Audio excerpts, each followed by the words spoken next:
திருச்சிற்றம்பலம். முதலாவதாக தல அமைப்பு.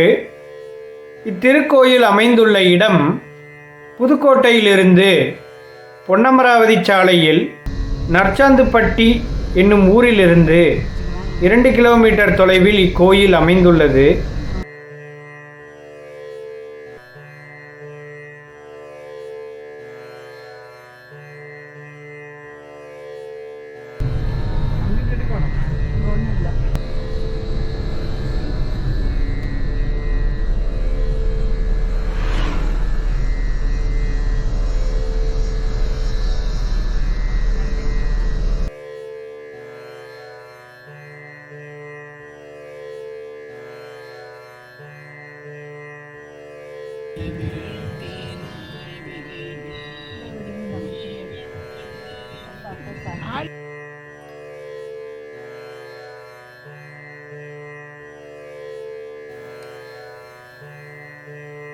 அடுத்ததாக தல பெயர்கள்.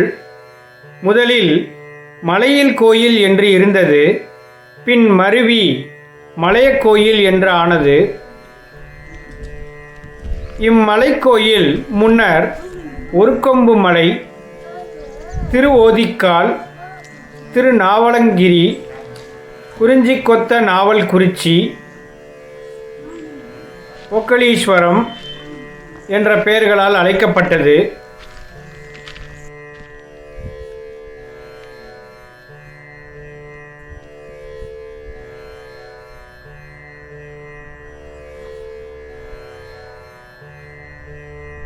வலப்பால் இருப்பது அம்பாள் சன்னதி. அதனை ஒட்டிய மலையில் 2 சன்னதிகள் உள்ளன.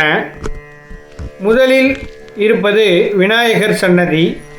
பின் அதன் வழியே குன்றின் உச்சியில் தண்டாயுதபாணியும் விநாயகரும் இணைந்த சன்னதி உள்ளது. இவ்விரு சன்னதியுமே முன்மண்டபத்துடன் கூடிய ஒரு அமைப்பாகும்.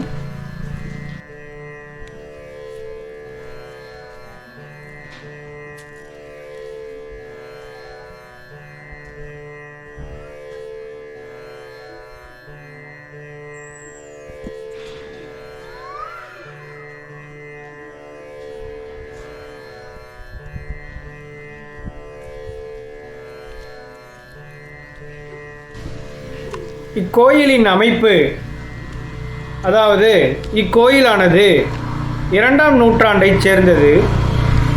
மலையின் அடிவாரத்தில் காணப்படும் தெற்கு நோக்கிய கோயில் கீழ்கோயில் என்றும், மலையின் மேல் உள்ள கோயில் மேல்கோயில் என்றும் அழைக்கப்படுகிறது.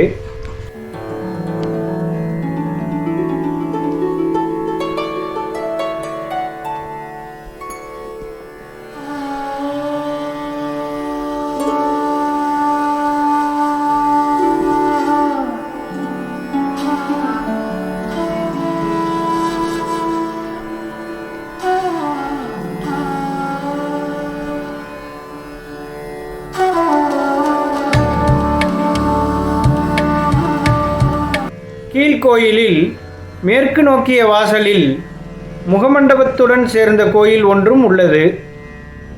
மேல் கோயிலுக்கு செல்வதற்கு சாரப்பத்தை படியும் மற்றும் படிவெட்டுப்பட்டையும் என தனித்தனி வழிகள் உள்ளன.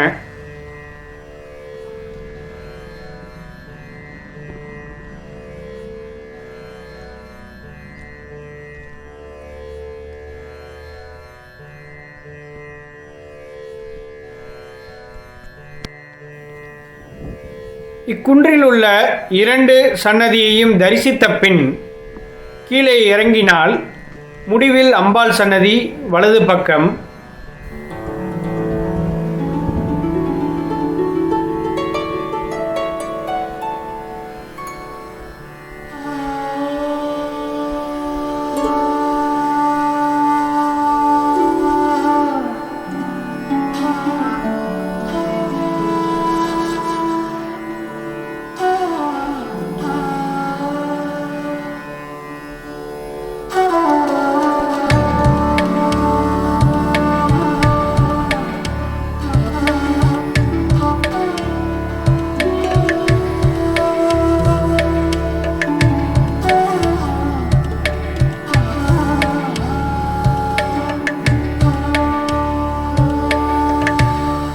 பின் இடது பக்கம் மீண்டும் ஒரு பிள்ளையார் சன்னதி நாகர் சிலையுடன் பிரதிஷ்டையாகியுள்ளார்.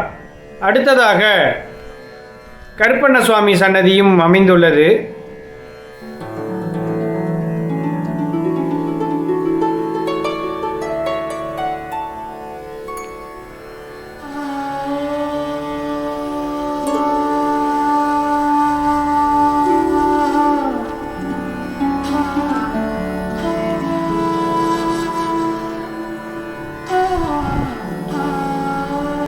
இவர்களை தரிசித்துவிட்டு சாரப்பாதை வழியே செல்லும் பொழுது ஆங்காங்கே விநாயகர் சன்னதி கோயிலை சுற்றி அமைந்துள்ளது.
கல்வெட்டுச் செய்திகள்.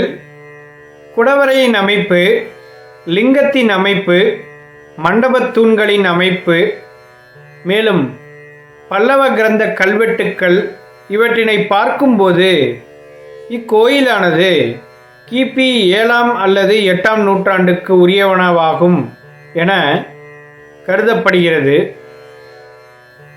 மேலும் பல்லவரா, பாண்டியரா, முத்தரையரா என்று பல்வேறு கருத்துக்கள் உள்ளன.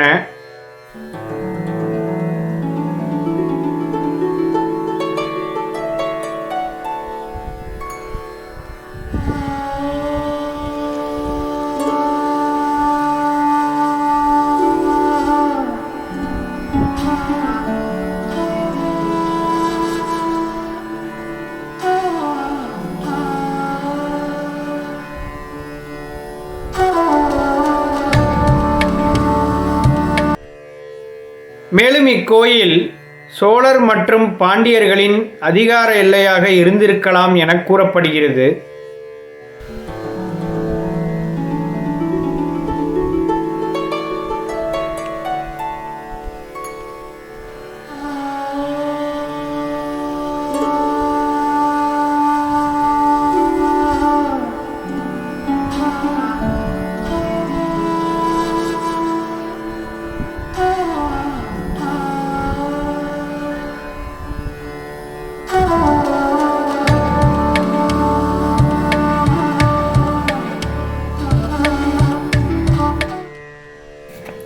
மேலும் படிவெட்டு பாதையில் ஏறும் பொழுது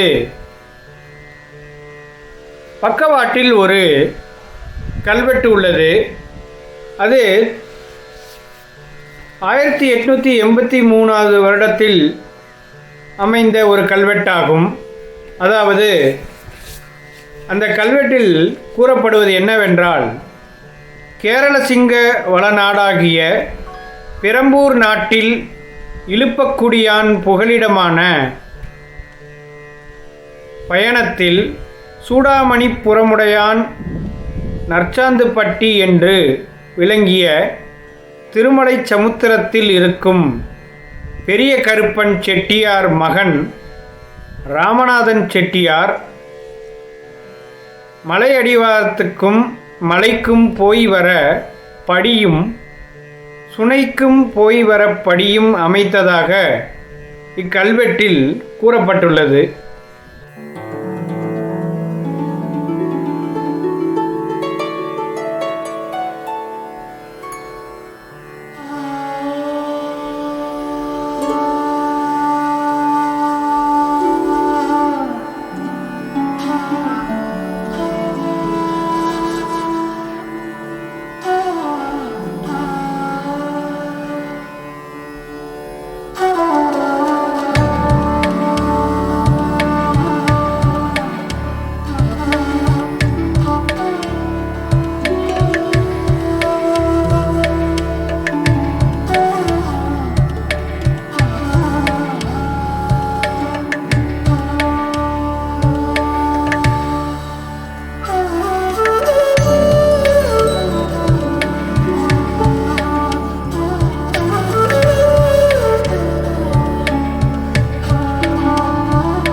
வெட்டுப்படி வழியாக மேலே சென்றால் முருகனது திருவடியை பற்றி நின்ற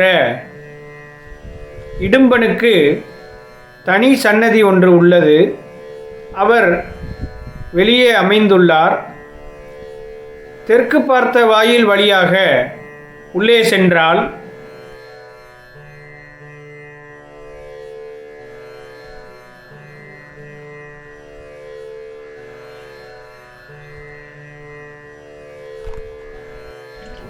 சன்னதி எதிரில் ஒரு சுனை உள்ளது. அதை சரவணப் பொய்கை என்று கூறுகிறார்கள். இத்தீர்த்தம் பல நோய்களுக்கு மருந்தாகின்றது. அதனால் பலனடைந்தோர் பலர். மூலவர் முருகன் சன்னதிக்கு மேல் உள்ள விமானம் 3 அடுக்கு வேசர விமானமாக அமைந்துள்ளது.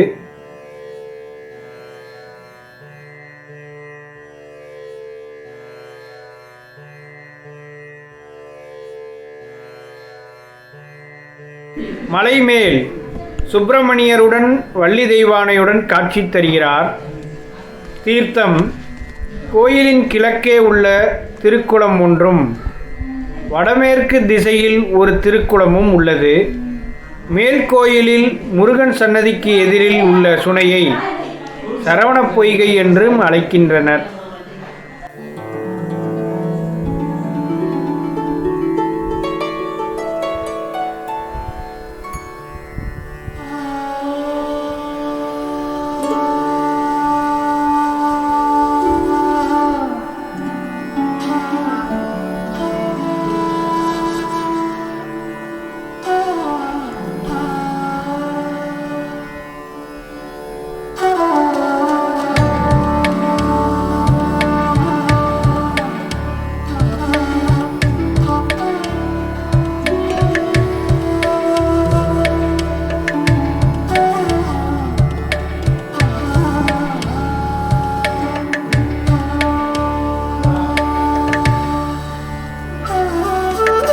சன்னதி எதிரில் கடைசியாக 5-6 படிகளுடன் கூடிய தூண் ஒன்று உள்ளது. அதில் கார்த்திகை தீபத்தன்று தீபம் ஏற்றுவார்கள்.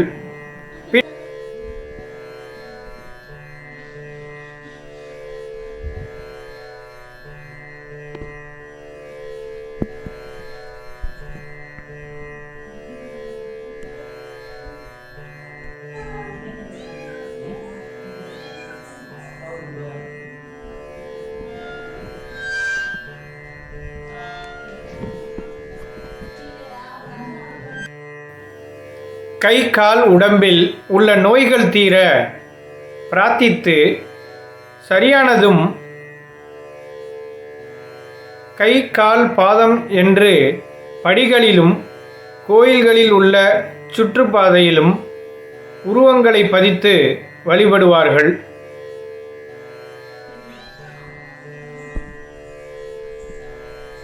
பிரார்த்தனை மற்றும் திருவிழாக்கள். பௌர்ணமி அன்று மக்கள் கிரிவலம் வருகிறார்கள். தைப்பூசம் மிகவும் சிறப்பாகவும் 7 ஊர்களிலிருந்து சுவாமி எழுந்தருளி காட்சி கொடுத்து தீர்த்தவாரியும் நடைபெறும்.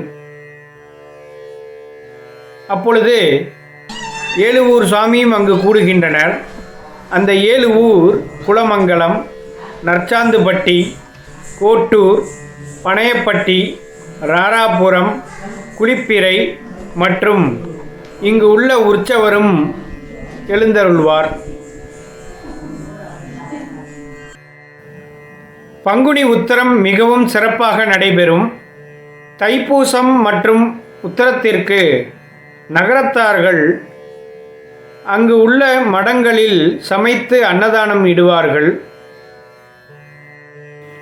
இங்குள்ள சுப்பிரமணிய பெருமானுக்கு குழந்தை வரம் வேண்டி மக்கள் காவடி மற்றும் கரும்பு தொட்டில் எடுத்து விசேஷமாக கொண்டாடுவார்கள்.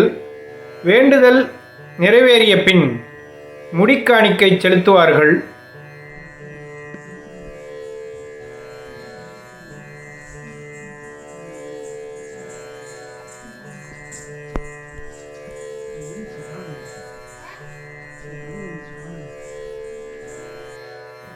பூஜைகள். இங்கு 4 கால பூஜைகள் நடைபெறுகிறது.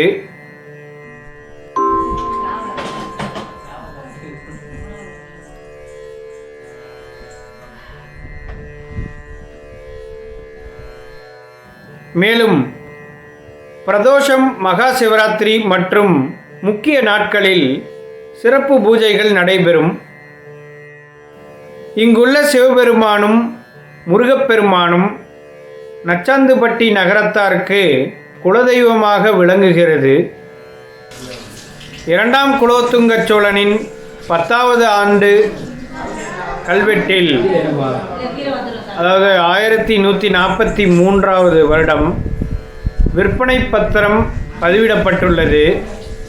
அந்த ஊரின் பெயர் குலமங்கலம் என்றும் தெய்வத்தின் பெயர் திருவோக்களீஸ்வரமுடைய நாயனார் என்றும் பதிவிடப்பட்டுள்ளது. அதேபோல் மகாமண்டபத்தின் மேற்கு சுவற்றில் 18ஆம் நூற்றாண்டில் அறக்கட்டளை ஒன்று மூலவருக்காக அமைக்கப்பட்டது என்றும் பதிவு செய்யப்பட்டுள்ளது. அதில் ஊரின் பெயர் நாவலூர் என்றும் இறைவன் பெயர் காளீஸ்வரமுடைய நாயனார் என்றும் பதிவிடப்பட்டுள்ளது.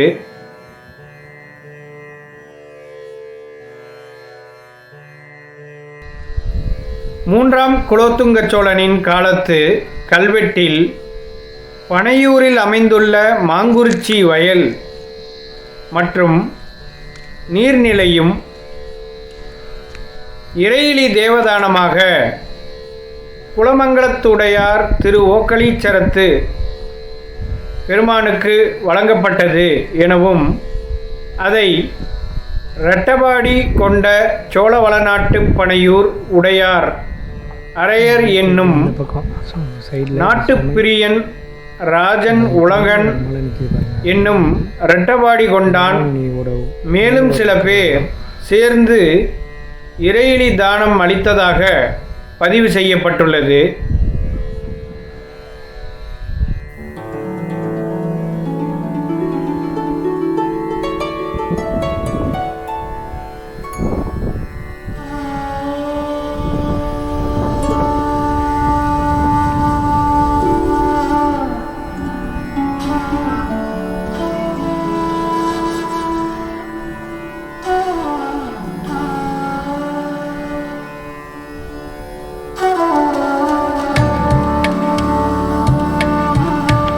மிகப்பெரிய மணி ஒன்று உள்ளது. அதற்கு எதிரே சற்று சிறியதான ஒரு மணியும் உள்ளது.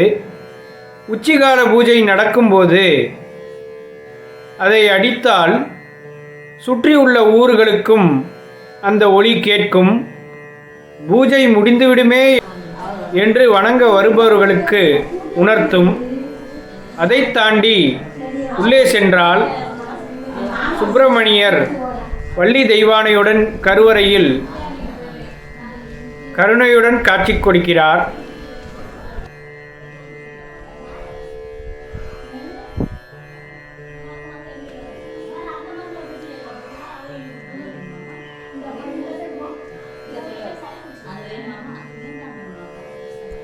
அர்த்த மண்டபத்தில் விநாயகர், முருகன், வள்ளி தெய்வானையுடன் உற்சவ மூர்த்தியாக உள்ளனர்.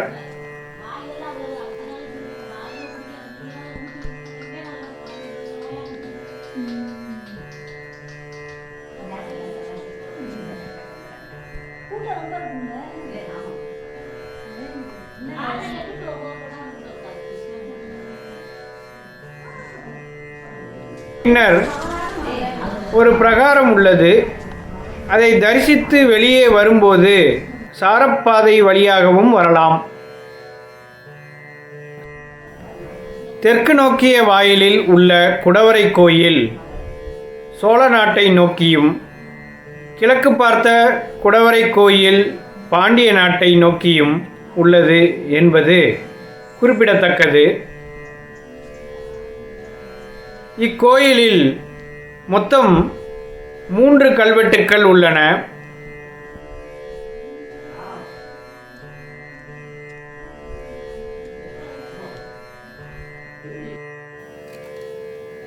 கோயில் திருப்பணிக்கான நன்கொடையை குலமங்கலம் கிராம மக்களிடமிருந்து சிறுகாவல் என்ற வரியை வசூல் செய்து குலோத்துங்கபுரத்தைச் சேர்ந்த ஒருவரிடம் ஒப்படைக்கப்பட்டது என்றும், மீதி கல்வெட்டு சிதைந்து உள்ளது. சைவ கோயிலுக்கு நிலத்தை அளிக்கும்போது சூளக்கல் நடுவதும், கல்வெட்டில் சூளக்கல் நாட்டிக்கொள்வதும், வைணவ கோயிலுக்கு நிலத்தை அளிக்கும்போது திருவாளிக்கல் நாட்டிக்கொள்வதும், மலைய கோயிலுக்கு சிறிது தூரத்தில் சமணப்பள்ளி இருந்திருக்கலாம் என்றும், அதற்கு சான்றாக முக்குடை, குத்துவிளக்கு, பூர்ண கும்பம் ஆகிய சின்னங்கள் வரைகோட்டு உருவங்களாக இளங்கம்மாயில் பொறிக்கப்பட்டுள்ளதாக தகவல் கூறுகின்றன. அதாவது கோயிலிருந்து சிறிது தூரம் தள்ளி உள்ளது. கோயில் திறக்கும் நேரம் 6 மணி முதல் 12 மணி வரை, மாலை 4:30 முதல் 8 மணி வரை.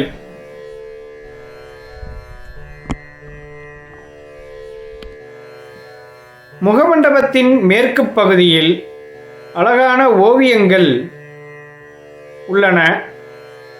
கிட்டத்தட்ட 300 ஆண்டுகள் பழமையாக இருக்கலாம் என கருதப்படுகிறது. அதாவது ராணி சிவலிங்கத்தை வழிபடுவது போலவும், ராஜா அனந்த சயனத்தில் இருக்கும் பெருமாளை வழிபடுவது போலவும்,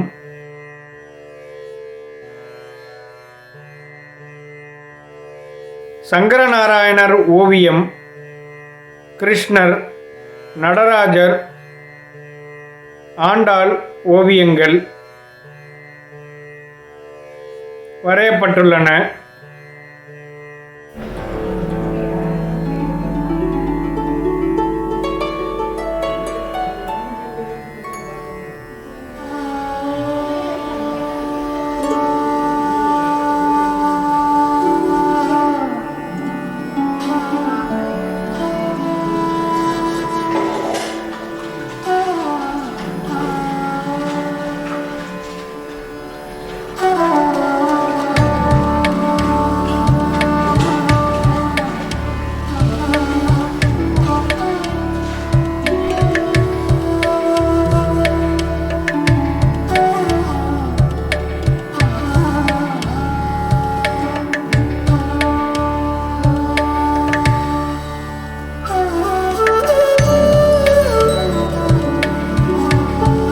கீழ்கோயிலின் சன்னதி அமைப்பில் மேற்கு நோக்கிய வாயிலுடன் அமைந்துள்ள முகமண்டபத்தோடு இணைந்துள்ள கோயிலில் கடைசியில் மலைப்பாறையில் செதுக்கப்பட்டுள்ள சிவபெருமான் மலைக்கொழுந்தீஸ்வரராக தெற்கு நோக்கி சிவலிங்க திருமேனியில் காட்சியளிக்கின்றார். அவரைத் தொடர்ந்து சனீஸ்வரர், அவரைத் தொடர்ந்து நவக்கிரகங்களும், அவர்களை அடுத்து பைரவரும் உள்ளார். இவர்களை தரிசித்துவிட்டு வெளிவரும்போது அருகில் அம்பாள் சன்னதி வடக்கு நோக்கி நின்ற நிலையில் காட்சி தருகிறார். இச்சன்னதி பிற்கால சோழர் பாணியில் அமைந்துள்ளது. இங்குள்ள மலைக்கொழுந்தீசர் மலைலிங்கம் சுவாமியைப் போலவே குடைந்து உருவாக்கியது என்பது குறிப்பிடத்தக்கது.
இறைவியின் பெயர் தர்மசம்வர்த்தினி, அறம் வளர்த்த நாயகி, தம்பிராட்டி என்றும் அழைக்கப்படுகிறார். இவர் வடக்கு நோக்கி அபயவரத முத்திரையுடன் நின்ற கோலத்தில் கருணையுடன் காட்சியளிக்கின்றார்.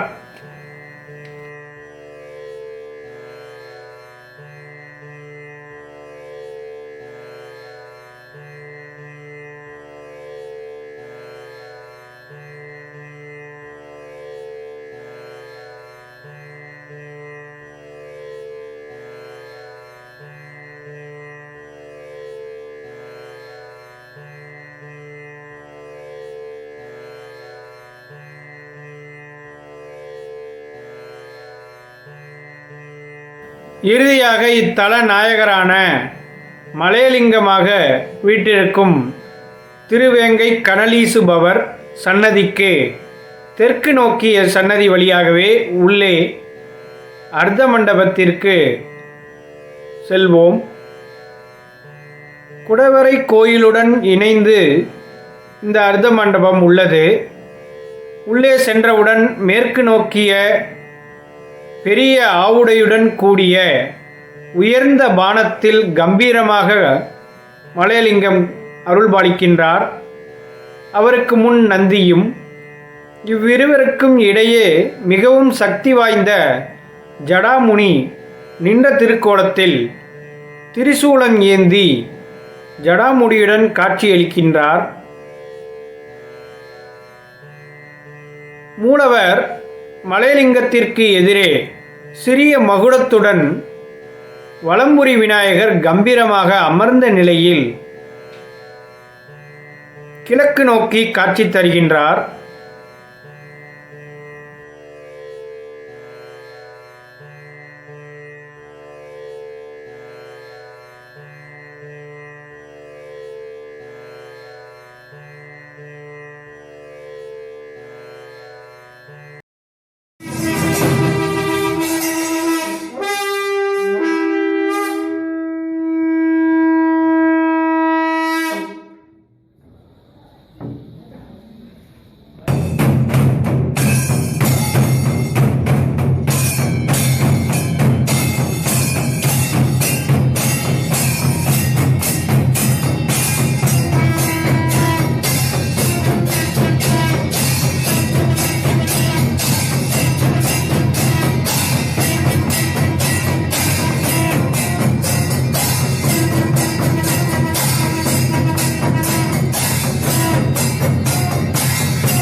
மூலவர் பெயர் மற்றும் தீர்த்தம். இறைவன் பெயர் மலையலிங்கம், திருவருட்காளீஸ்வரர், திருவேங்கை கனலீசுபவர். சிவலிங்க திருமேனிக்கு மேல் தாமரை செதுக்கப்பட்டுள்ளதாக வரலாற்று குறிப்புகள் மூலம் அறியப்படுகிறது. மேற்கு திசையில் உள்ள மலையலிங்கத்தை வேண்டினால் பிரம்மஹத்தி தோஷம் நீங்கும். மலையலிங்கம் தாய்ப்பாறையிலேயே குடைந்து உருவாக்கப்பட்டது. இதன் அபிஷேக நீர் ஓட்டத்திற்காக ஆவுடையாரில் சுற்றி 2 சென்டிமீட்டர் அகலமும் 1 சென்டிமீட்டர் ஆழமும் உடைய குழி வெட்டப்பட்டுள்ளது. அதாவது அந்த நீரின் ஓட்டத்திற்காக, அபிஷேகமாகி வரும் நீரின் ஓட்டத்திற்காக அப்பாதை ஆவுடையாரில் அமைக்கப்பட்டுள்ளன. அதேபோல் மலையலிங்கத்துக்கு எதிரே உள்ள நந்தியையும் வலம்புரி விநாயகரையும் பிரதோஷ தினத்தன்று வேண்டிக் கொண்டால்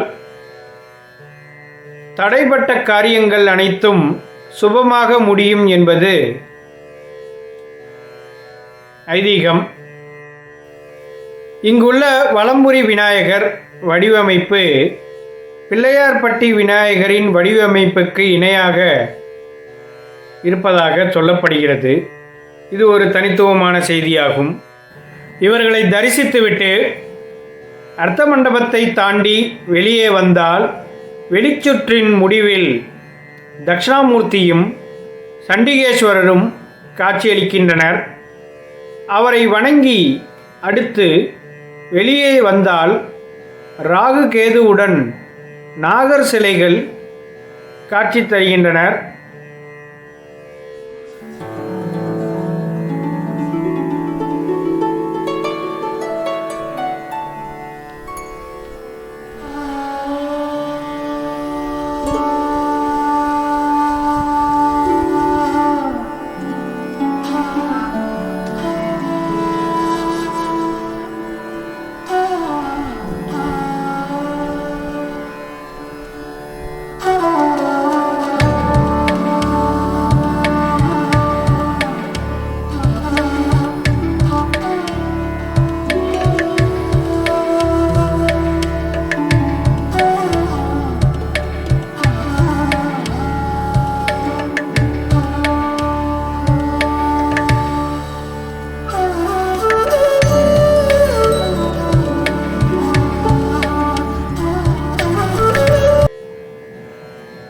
இங்குள்ள அனைத்து திருமேனிகளும் ஒவ்வொன்றும் ஒவ்வொரு திசையில் உள்ளன என்பது குறிப்பிடத்தக்கது.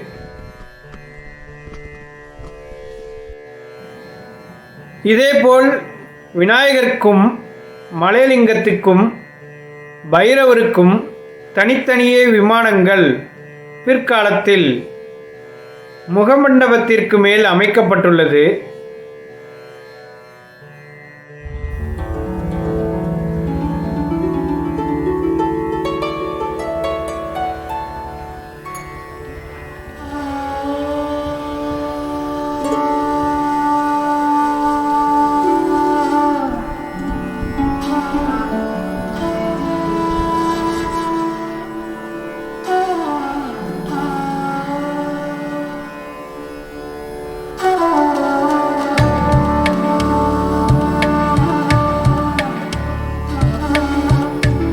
அடுத்ததாக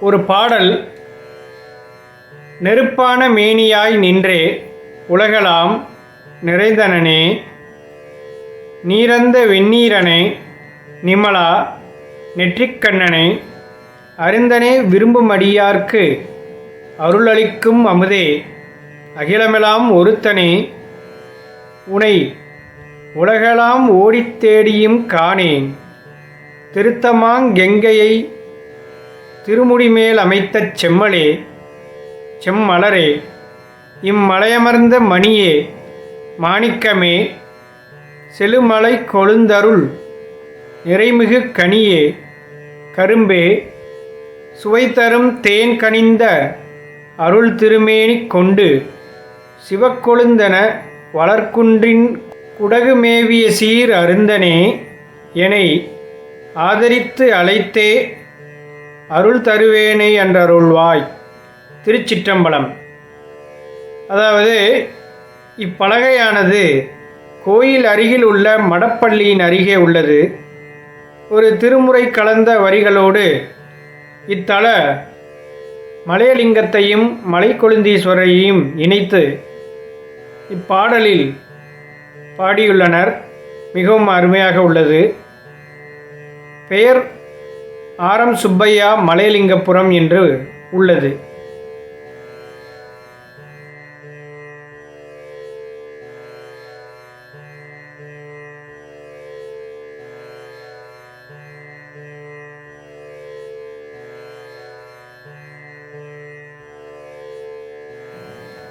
இம்மலையக் கோயிலின் கிழக்கு திசையில் சிறிய குடவரை கோயில் ஒன்று தனியாக அமைந்துள்ளது. அதாவது தெப்பக்குளத்திற்கு வடக்கே உள்ளது. அந்த குளத்தை சுற்றிதான் அக்கோயிலை அடைய முடியும்.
அந்த கோயிலுக்குள் செல்லும் வழியில் 27 நட்சத்திரத்திற்கும் உரிய மரக்கன்றுகள் வைத்து பராமரிக்கப்படுகிறது.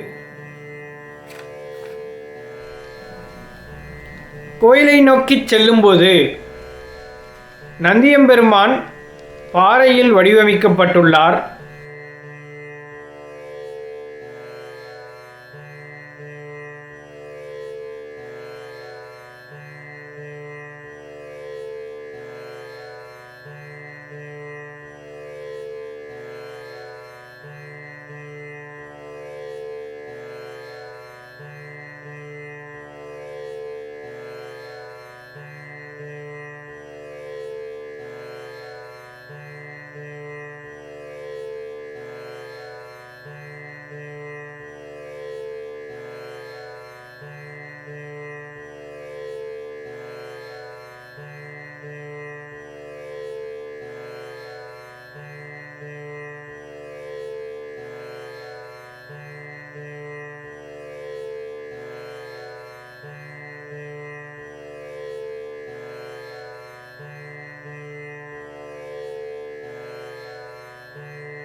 அதை தாண்டி உள்ளே செல்லும்போது கருவறையின் தெற்கு பக்க சுவற்றிலும் வடக்கு பக்க சுவற்றிலும் கல்வெட்டுக்கள் உள்ளன.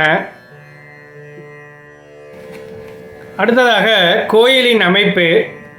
கருவறையின் முன் சுவற்றில், அதாவது அந்த கல்வெட்டுக்களை தாங்கி இருக்கும் அந்த சுவற்றின் அடிப்பகுதியில் பாதபந்த அமைப்புடன் ஜகதி, எட்டுப்பட்டி, குமுதம் மற்றும் பட்டிகையோடும் ஒரு அமைப்பில் அமைந்துள்ளது.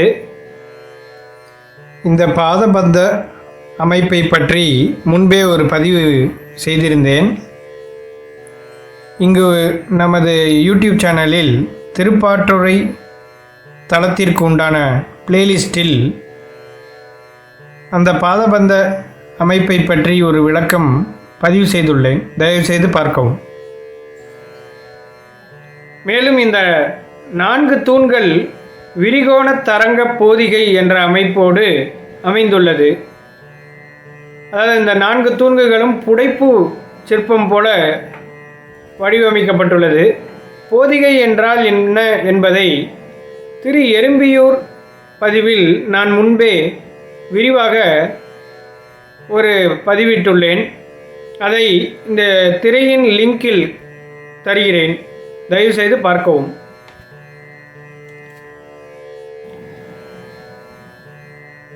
இந்த போதிகை அமைப்பை போலவே இங்கு உள்ள மூலவர் மலையலிங்க பெருமானின் சன்னதியை நோக்கி செல்லும் பொழுது அந்த குடவரை நுழைவாயிலின் ஆரம்பத்தில் இந்த போதிகைகளை காணலாம்.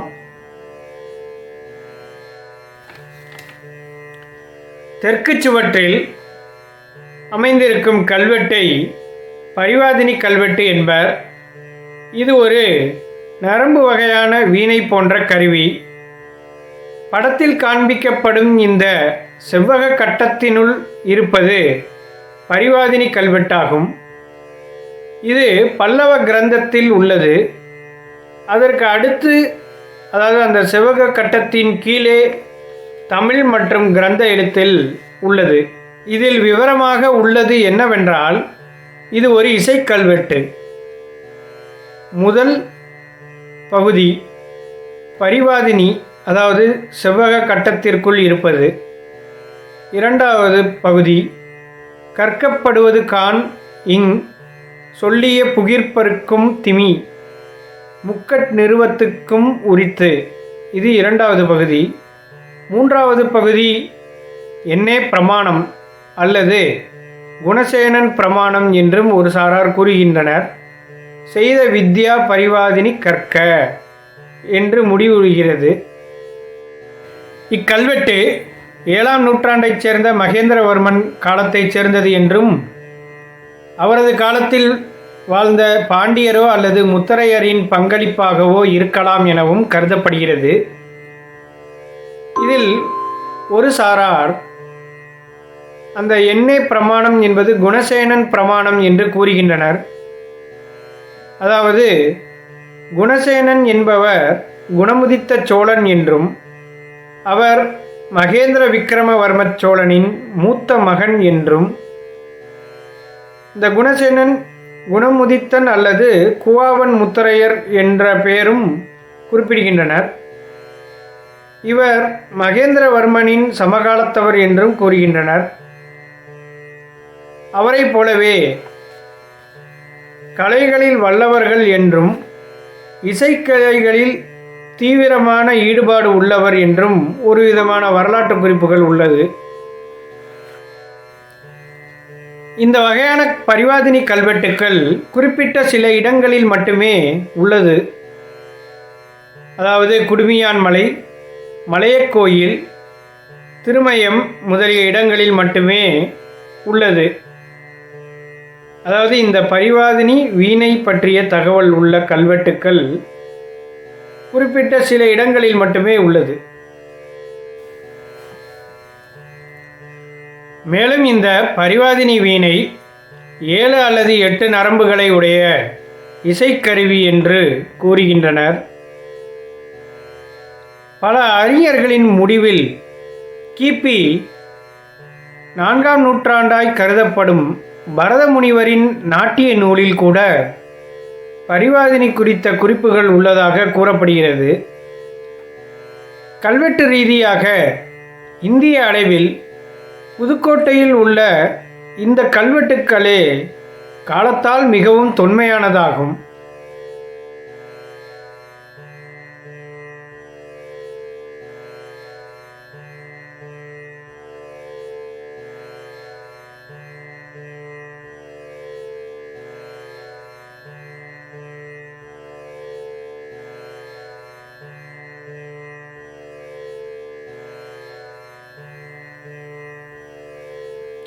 வடக்கு பக்கம் சுவற்றில் 29 வரிகளை கொண்ட தமிழ் கல்வெட்டு உள்ளது. இது சடையவர்மன் குலசேகர பாண்டியனின் 3வது ஆட்சி ஆண்டு கல்வெட்டாகும். இவரது மெய்கீர்த்தி பூவின் கிளத்தி என்று தொடங்குகிறது. பூவின் கிளத்தி என்றால் திருமகளை குறிக்கும். கல்வாயில் நாடாழ்வார் கோயில் தேவதான நிலத்திற்கு கடமை, அந்தராயம், வரிவிலக்கு அளித்தது போன்ற ஆணைகள் பிறப்பிக்கப்பட்டதை இந்த கல்வெட்டு பதிவு செய்கிறது. இந்த குடவரை கோயில் மூலவர் சிவபெருமானின் பெயர் விருதராஜ பயங்கர வளநாட்டு காணநாட்டு சீவரமுடைய நாயனார் என்று அழைக்கப்படுகிறார். மேலும் சில குறிப்புகளில் ஸ்ரீவரமுடைய நாயனார் என்றும் குறிப்பிடுகின்றனர். அடுத்து கருவறையின் அமைப்பு சதுர வடிவில் உள்ளது. இவர் கிழக்கு நோக்கி அருள்பாலிக்கின்றார். வேறு எங்கும் காண முடியாத ஒரு அரிய வகையான அமைப்பில் இச்சிவபெருமான் அமைந்துள்ளார். அதாவது எண்முக ஆவுடையார் பாறையில் வெட்டப்பட்டுள்ளது.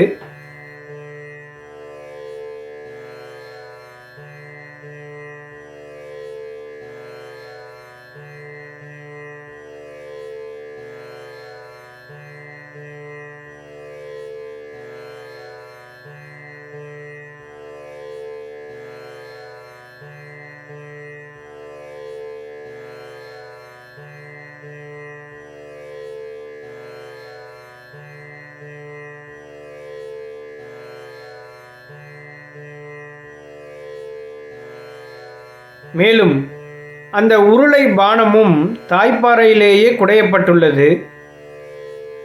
மேலும் ஒரு சுவாரஸ்யமான தகவல் என்னவென்றால், தாவி வரும் யாழி ஒன்று அந்த ஆவுடையாரின் கோமுகத்தை தாங்குவது போல உள்ளது.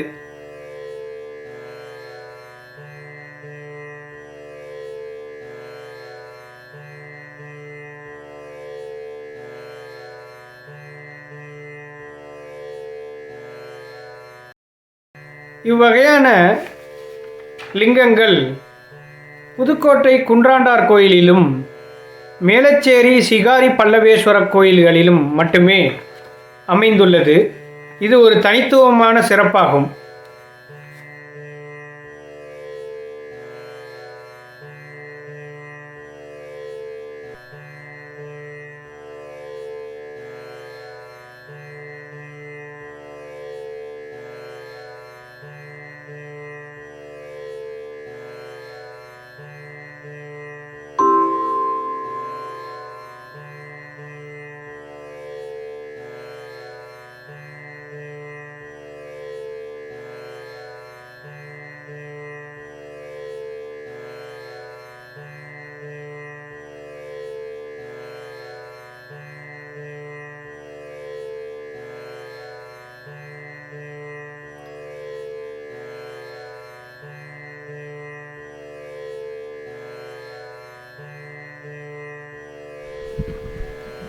மேலும் வெளியில் சின்ன சிவலிங்கம் பாறையில் அமைக்கப்பட்டுள்ளது.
இந்த மலையை பாருங்க, ஒரு வித்தியாசமாக இருக்கும்.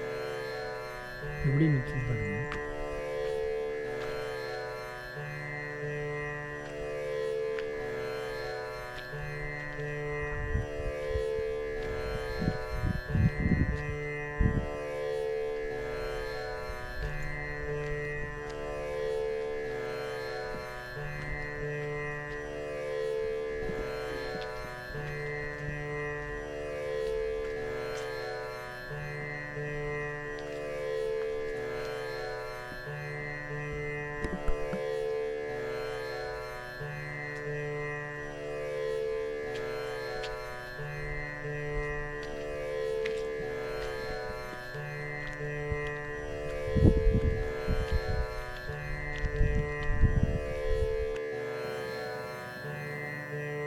இதர செய்திகள். அருளாளர் அருணகிரிநாதர் மடம் கோயிலின் தென்மேற்கில் உள்ளது. இங்கு மேல் கோயிலுக்கு செல்லும் படிகளில் ஆடி மாதம் அருணகிரிநாதர் படி பூஜை சிறப்பாக நடைபெறும். இது ஒரு முக்கியமான செய்தியாகும். கோயிலை சுற்றி நகரத்தார் மடங்கள் ஆங்காங்கே உள்ளன என்பது குறிப்பிடத்தக்கது.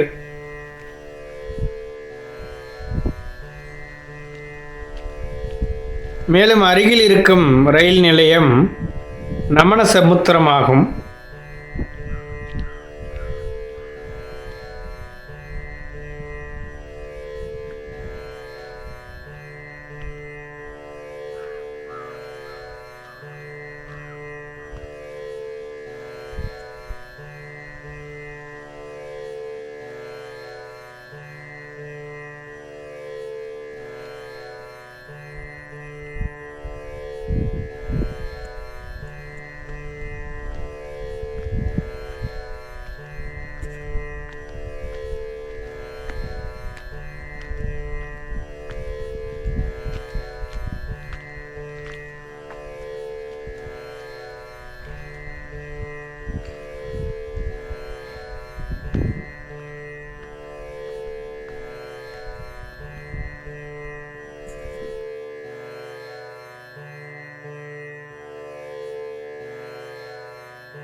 மலையை சுற்றி வரும்போது வடக்கே ஒருக்கமலை என்ற மலை சாய்ந்த நிலையிலும் அதன் அடியில் வேலும் சூளமுமாக ஜடாமுனி இருக்கின்றார். இவரை இவ்வழியே செல்லும் மக்கள் வணங்காமல் செல்ல மாட்டார்கள். மிகவும் சக்தி வாய்ந்த தெய்வமான இவர் இன்றும் ஊருக்குள் தீமைகளை அழிக்க அருவமாக உலா வருவதாக பண்டைய காலத்தில் இருந்து நம்பப்படுகிறது.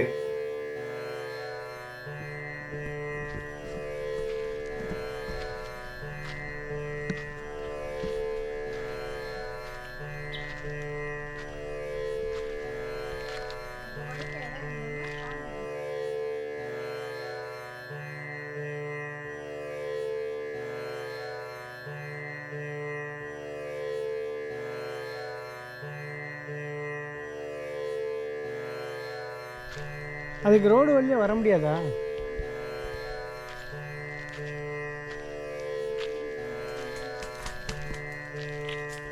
சேவல் வருதுப்பா.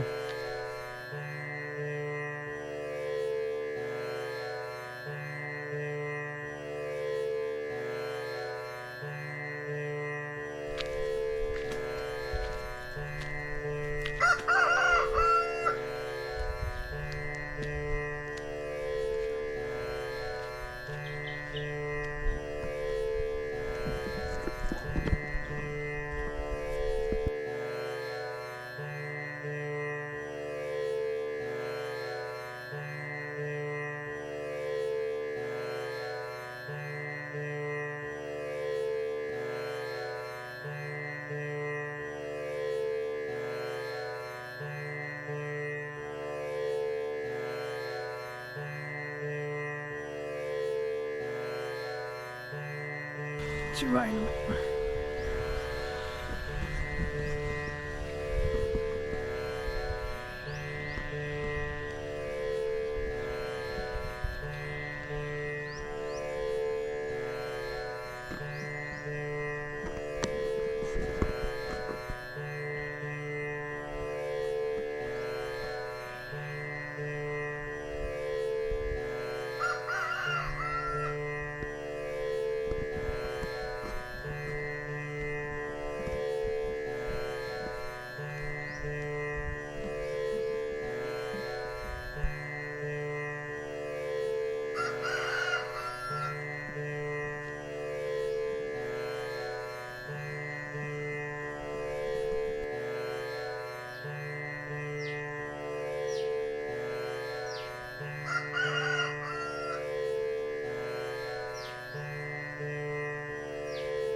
திருச்சிற்றம்பலம்.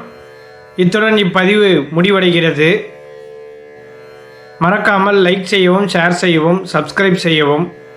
நீங்கள் தரும் லைக் எனக்கு உற்சாகத்தை ஏற்படுத்தி அடுத்த பதிவிற்கு வழிவகுக்கும். அடியார் பெருமக்கள் திருவடியை வணங்கிக் கொள்கிறேன். திருச்சிற்றம்பலம்.